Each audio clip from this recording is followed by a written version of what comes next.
everyone and welcome to my channel. Today we will be talking about the K-drama Perfect Crown starring IU and Hyun-suk as the lead of this K-drama. Before I start, I wanna ask you guys a question. Is being greedy bad? Is being greedy wanting something for yourself, wanting to improve yourself, and in the way to that you're being a little bit selfish? Is that okay or not okay?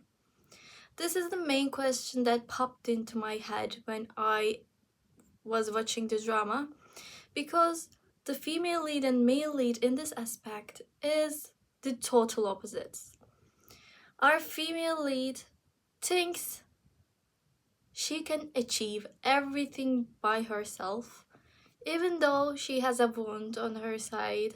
I'm gonna explain that a bit later on.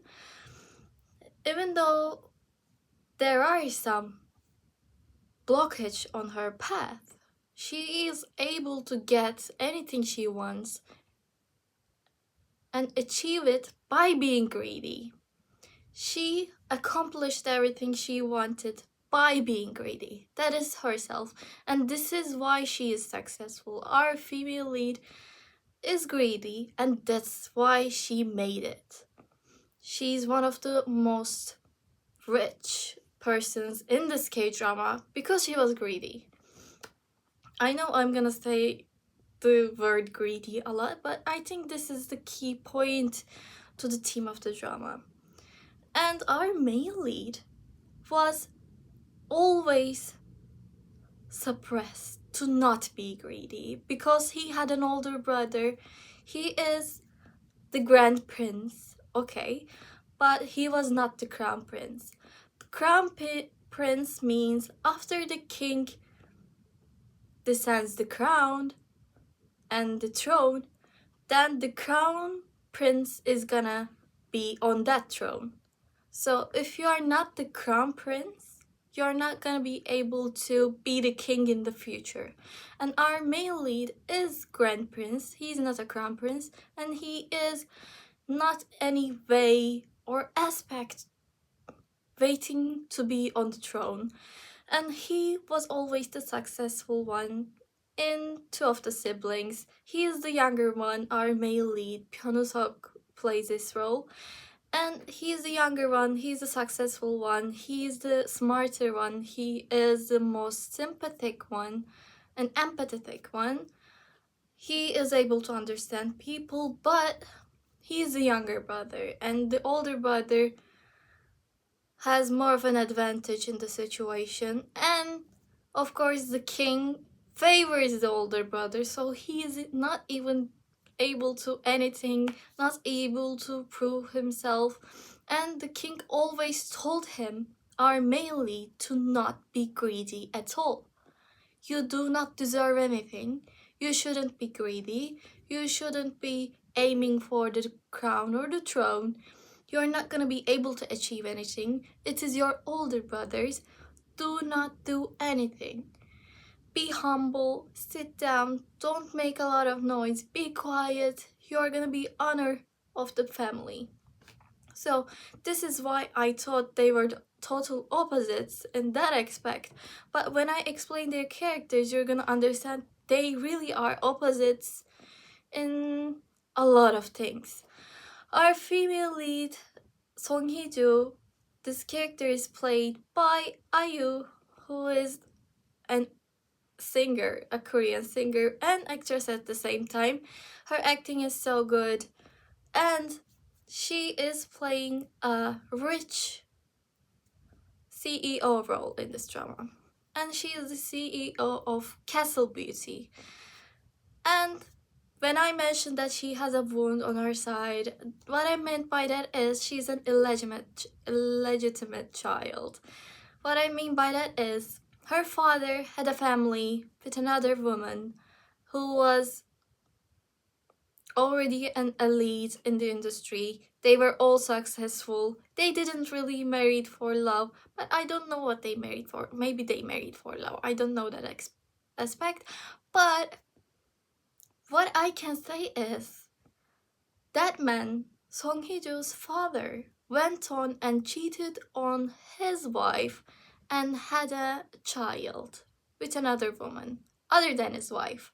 And that child is Song Hee-jo. Song Hee-jo, when she came into the house, she was told to keep her head down because she was taught to be ashamed of herself because she was an illegitimate child. But she always wanted more. She always wanted to achieve more, aimed more higher than she could ever imagine. And that's why she was more successful than her older brother. Her older brother, when she came into the family, their relationship is like any other siblings, but they are more distant to each other. Of course, they have a bickery energy with each other. They're always bickering, but our female character, Song Hee-joo, really hates her older brother because just because her mother is different, she's being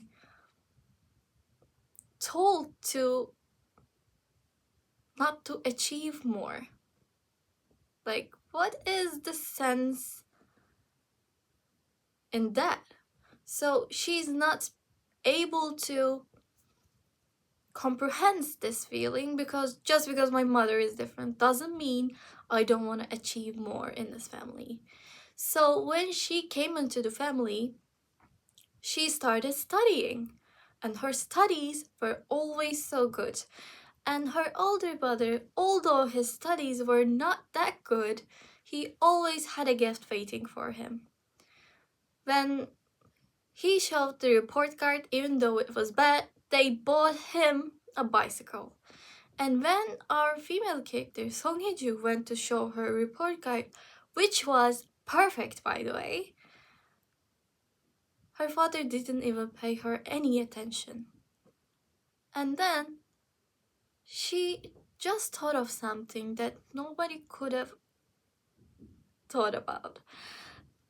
What I mean by that is, when she saw her older brother's bicycle, and she's really young by the way, she's like 8 or 10. She's really young when these situations are happening.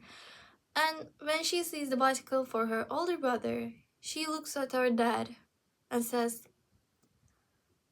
I have a perfect report card and I would like the same bicycle as my older brother.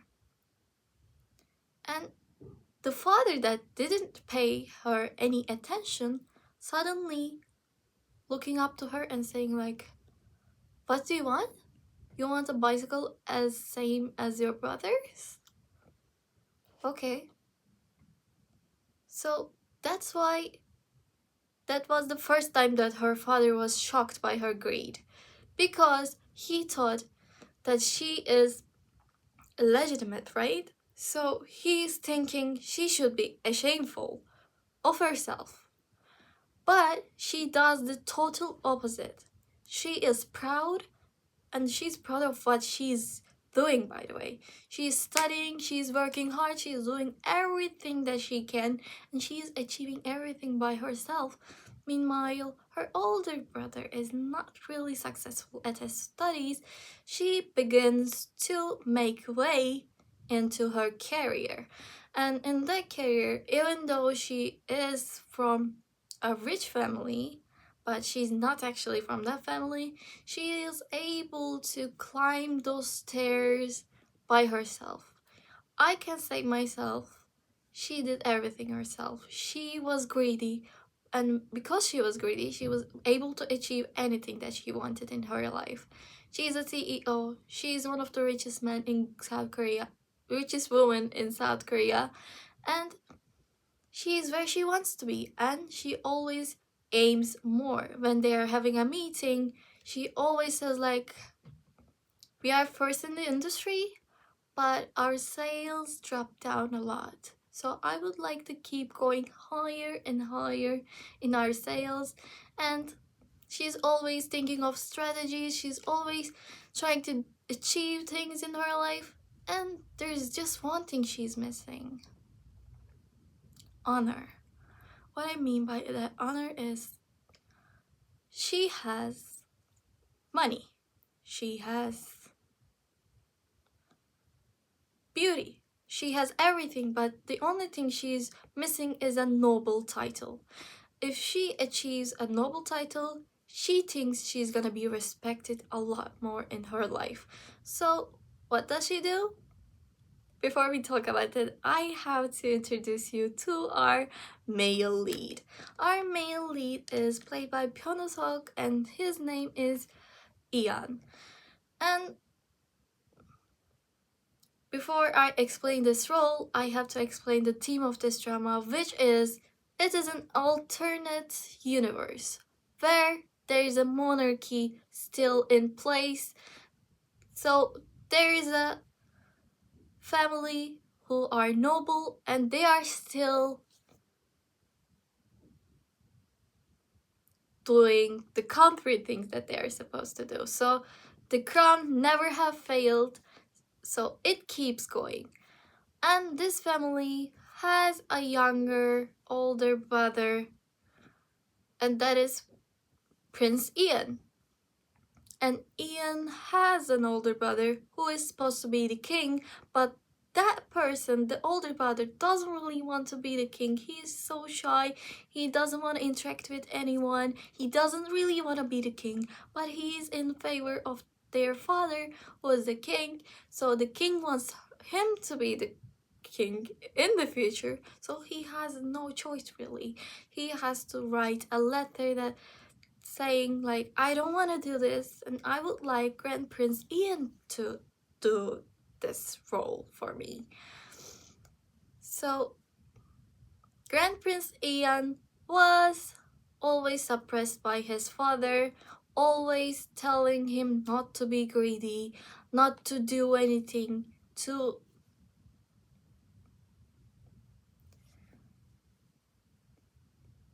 throw his older brother into the shade. But of course he was successful in his studies, of course he was athletic, of course he was listening to people, he was good at interactions, he was literally, when you think of a king, he was supposed to be the king. But of course the king didn't really want him to be one, so there were not a lot of choices, so he had no say in anything. So he just accepted the harsh reality and went on with his life. But he was suppressing those feelings of greed, wanting more for himself because he knew he could achieve more. And after an accident, the older brother of the family passes away in an accident, and that accident is a fire accident.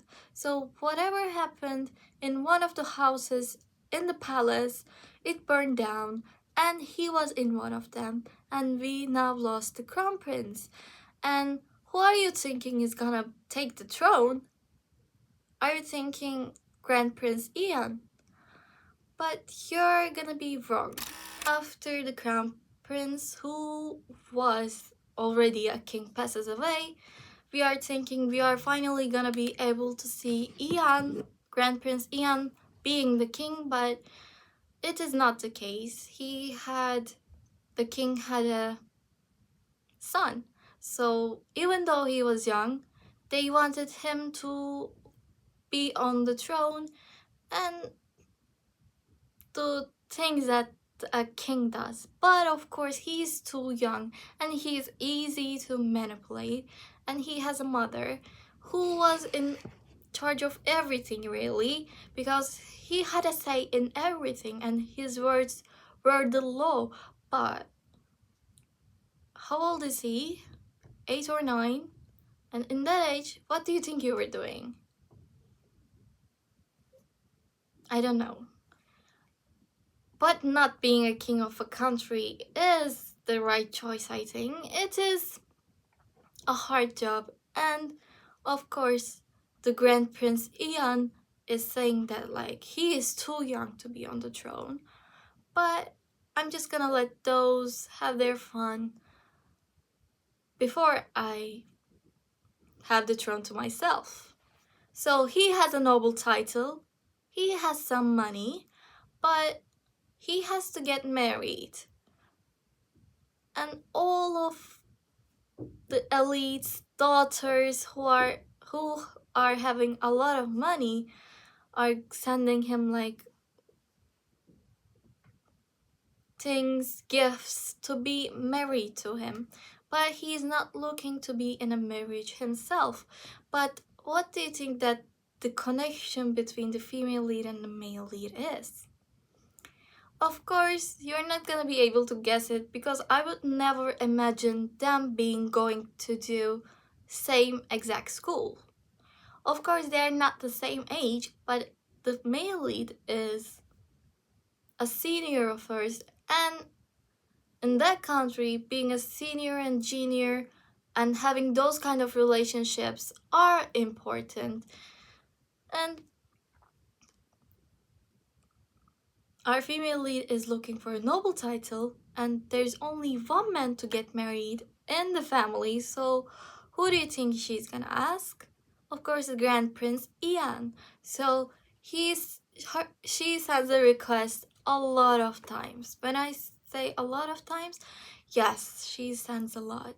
And being rejected is not her kind of thing because she's a CEO. She's rich. She's beautiful. She's not used to being rejected, but she's accepting the harsh reality, quiet,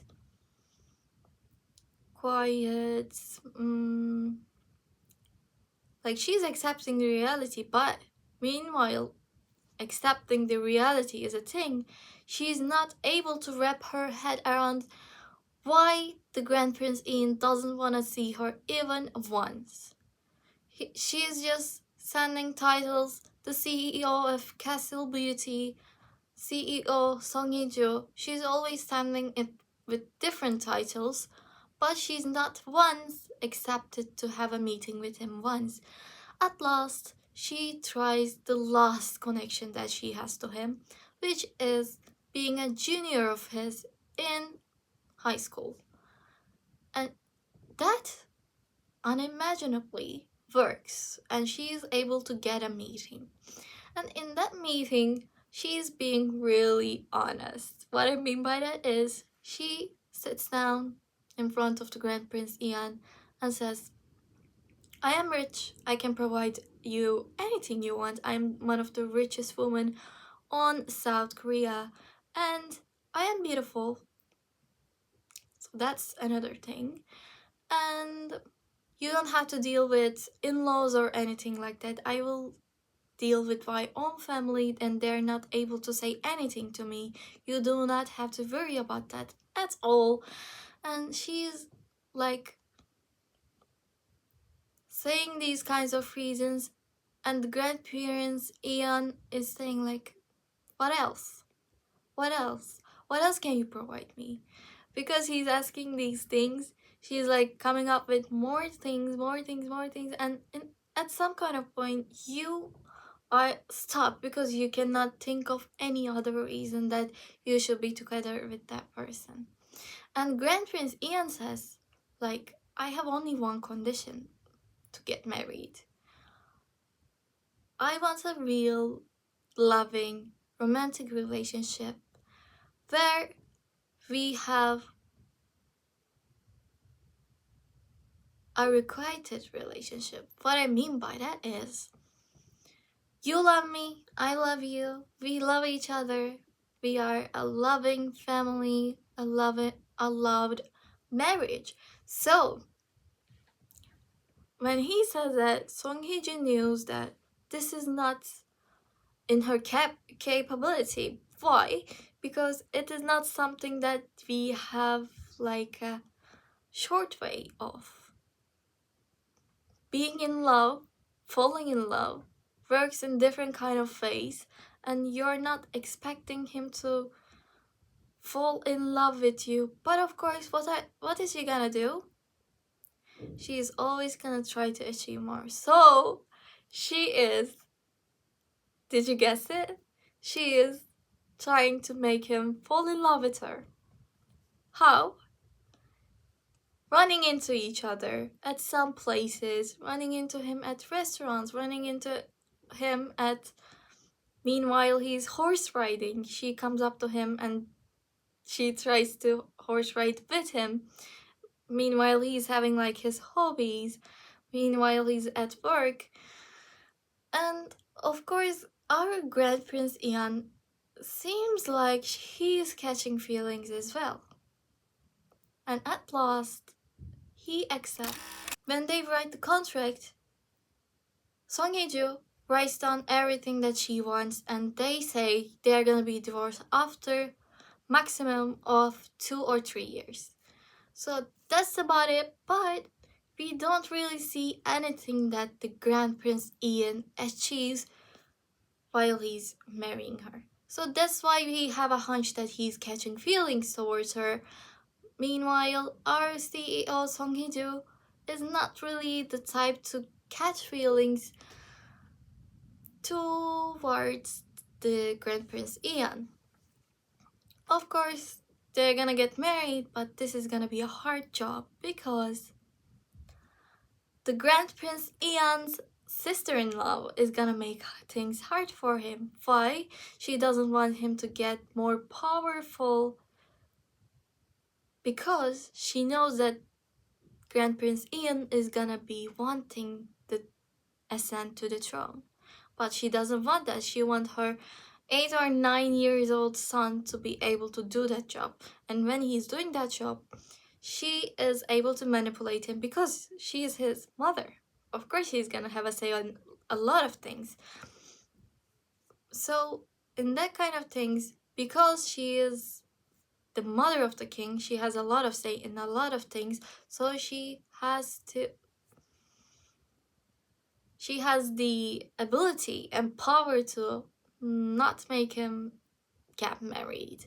So she's gonna do her best to not get them married, but of course they want to get married, but there are gonna be some surprise events that's gonna happen, and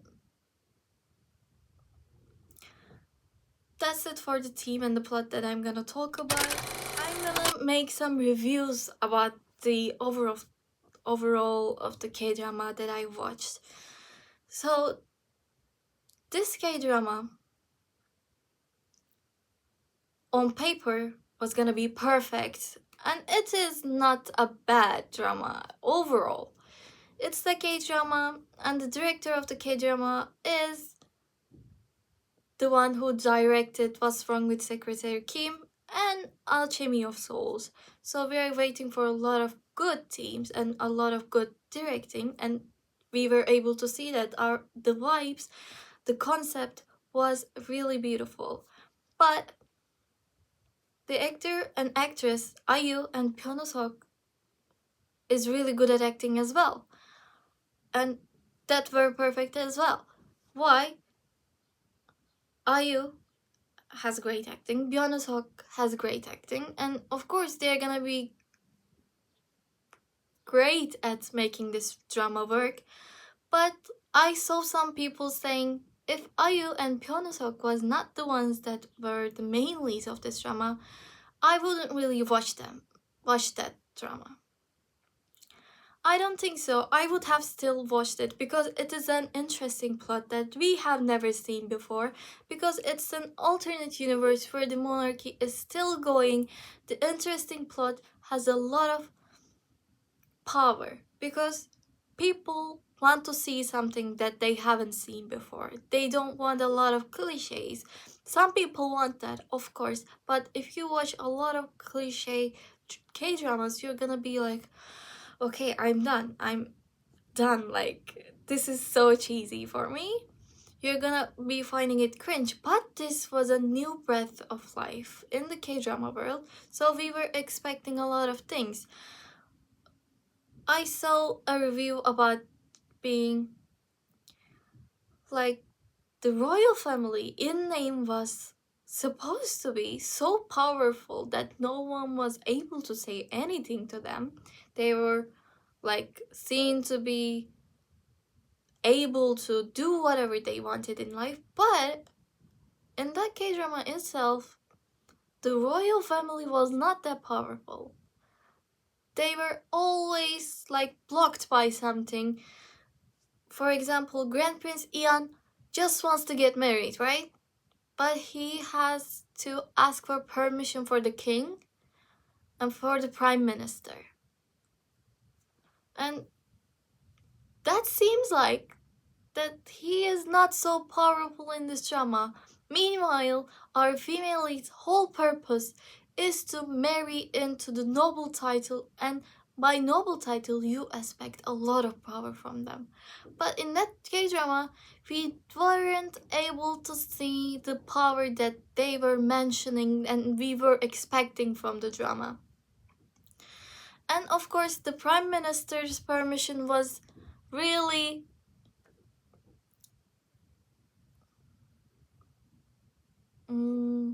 how should I say this? Without the prime minister, we weren't gonna have the second male lead, and second male lead falling in love with the female lead and being like his childhood crush was something we did not expect, and him having some kind of power onto the Grand Prince Ian was something I personally didn't expect. Because if the prime minister said like, I don't want you guys to be married, sorry, I have a veto and I am able to use that. But I don't know.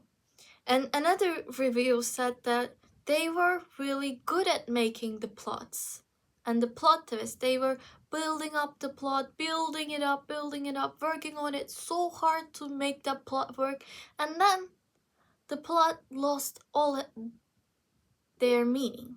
Like, what was the purpose of building that plot throughout the episodes and then not having any like significance in the main thing?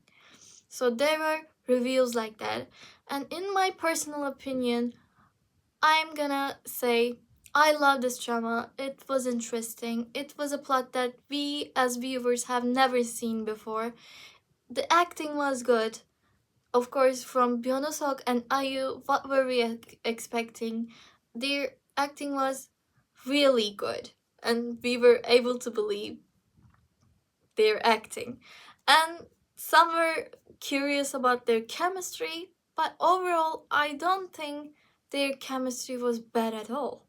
I think their chemistry was good, but in people's eyes, because IU has a relationship, I think that's why people are thinking they don't have chemistry and imagining IU with her fiance slash boyfriend. I don't know their relationship, but I think their chemistry in this drama was not bad at all. I think they look good together, but in a lot of people's minds, what's making them very was, I think mine was, I couldn't imagine Pyeonseok with another female lead after watching the K-drama My Lovely Runner, because it was my favorite drama for so long and I loved their chemistry, and their chemistry was something else, you guys. Behind the scenes, their chemistry was seen, and I thought the plot was good in that one. I really believed that story. I was emotionally engaged in that story. That was my favorite drama in that year. But because we are looking into that drama, because it was one of his first main works that he did as the main lead, because we know him from that one, I think some people were not able to believe the chemistry and the interactions between IU, and that's why they had a lot of like reviews saying like their chemistry is kind of bad. I don't think it was bad. I think it was believable and I think it was good. If you are wanting to watch something that is a little bit different this year around, you might want to check this out one. And it has like 12 episodes. It is really short. You're gonna be able to watch this one in like maximum of 2 days. That's it for today. Thanks you guys for watching, and I will see you guys in the next one.